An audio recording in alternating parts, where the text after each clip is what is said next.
뭐부터 얘기할까요, 장 PD님? 이 상가 계약할 때 부가가치세 주의할 점은 무엇인가요? 아, 지금 책 읽고 있습니까? 아닌데요. 아니,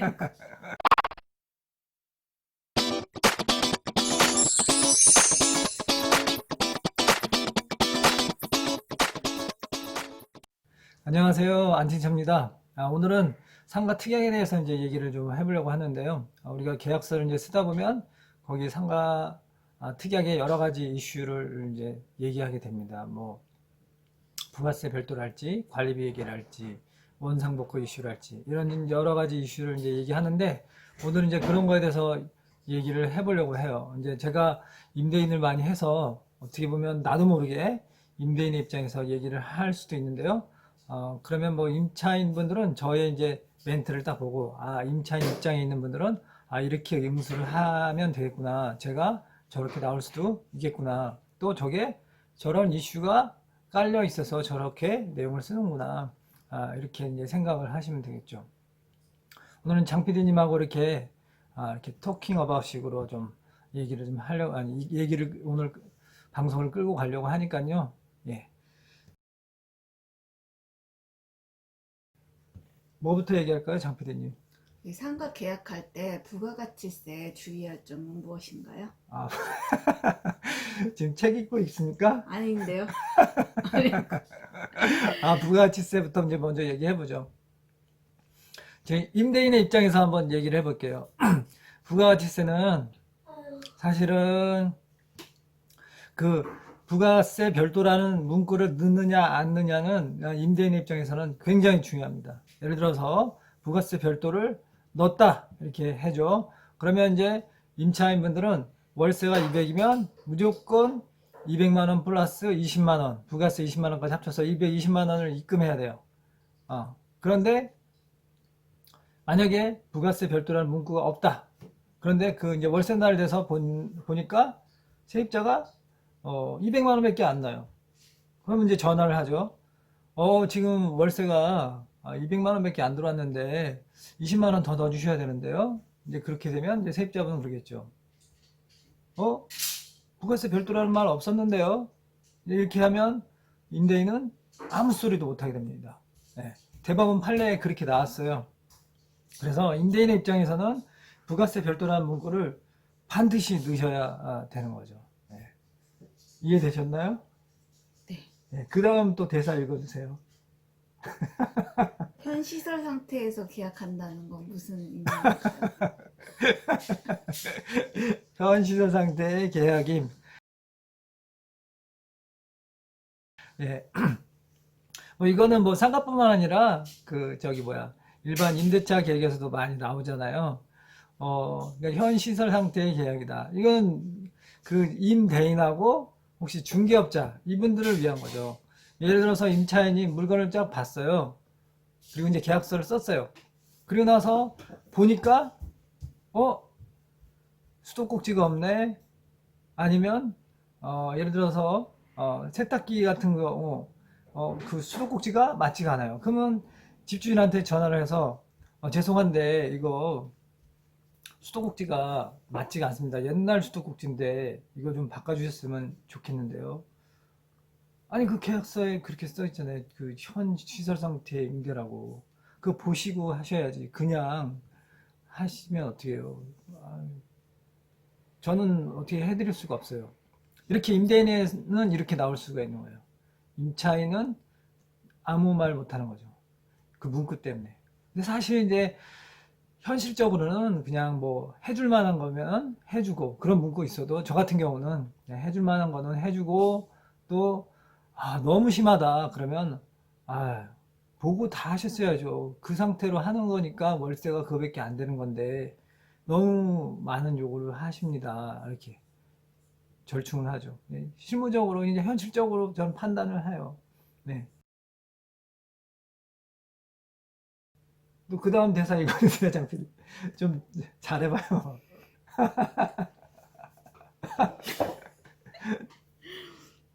다음 뭐 영업 해야 돼요? 허가는 누가 받는 건가요? 영업 허가 관련 사항. 네.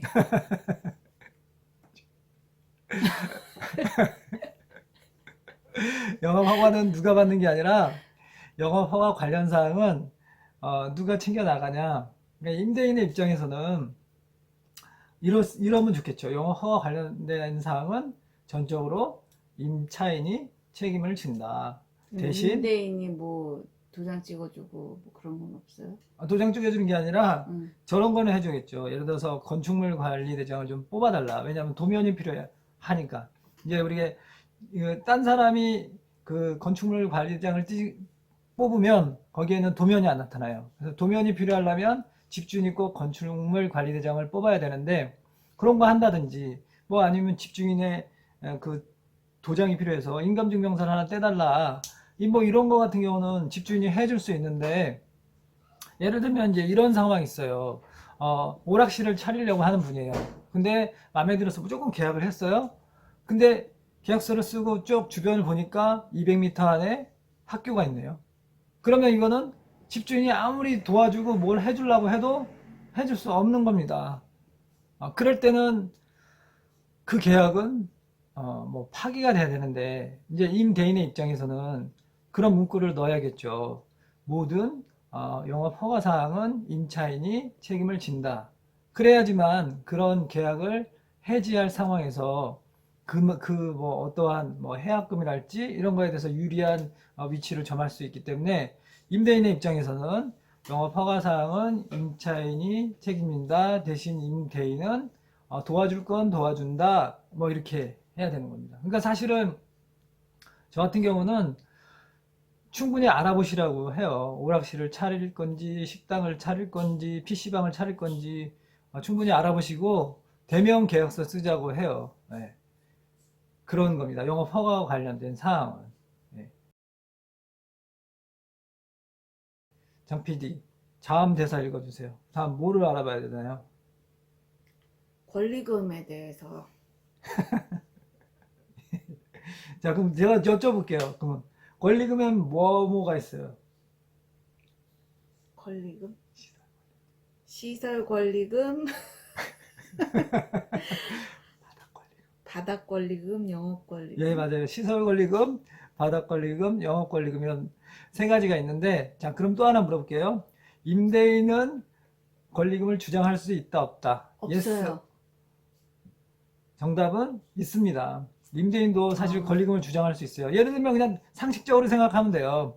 내가 어떤 상가를 내놓으려고 하는데 천장에 에어컨이 달려 있어요.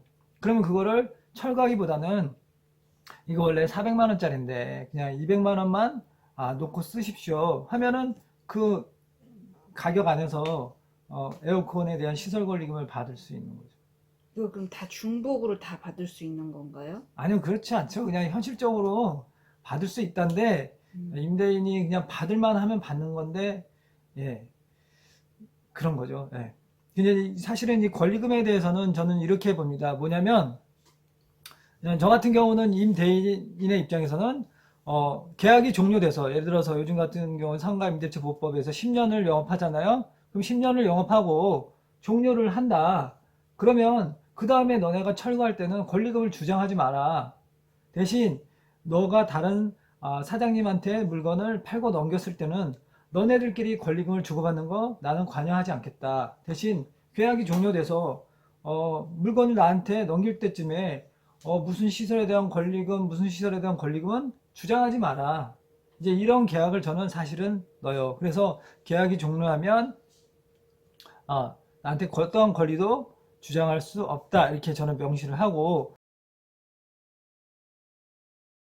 또 하나 이제 그거와 관련된 이슈가 뭐냐면 원상복구의 이슈예요. 원상복구의 이슈.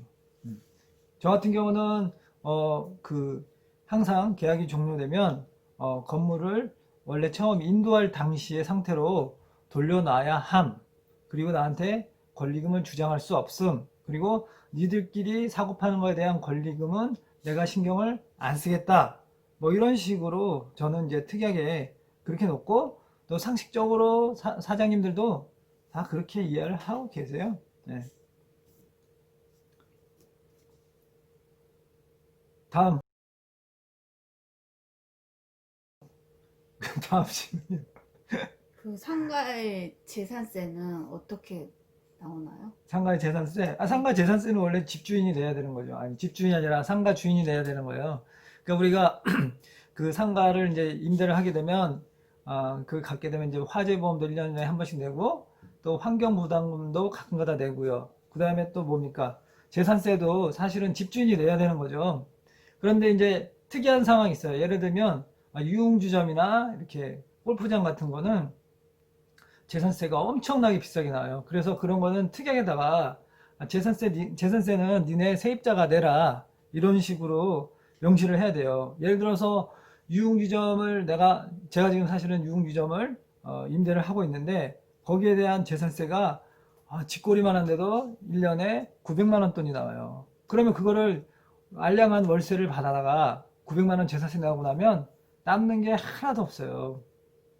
그래서 그러한 유흥주점을 임대할 때는 이렇게 아예 저거를 쓰죠. 재산세는 임차인이 부담하는 걸로 한다. 그 명시가 안 되면 엄청나게 큰일 납니다. 그래서 다시 한번 이제 정리를 할까요? 이제 상가 계약을 할 때 특약사항 중에서 이제 저는 이제 임대인의 입장이니까, 임대인의 입장에서는 부가세 별도, 그걸 꼭 넣으셔야 되고, 또 유흥주점일 때는 뭐예요? 재산세는 임차인이 부담한다. 자, 그 다음에 또 계약 기간이 종료가 되면 뭐예요? 원상복구를 해주세요. 그리고 권리금을 저한테 주장하지 마세요. 그 사장님, 세입자 사장님들끼리 사고팔 때 권리금은 제가 아무런 주장을 하지 않을게요. 뭐 이제 이렇게 되는 거죠. 관리비 같은 경우는 네. 그냥 상가 관리 규약에 따지는 거죠. 자, 오늘은 상가 특약에 대해서 알아봤고요. 오늘 장 PD님이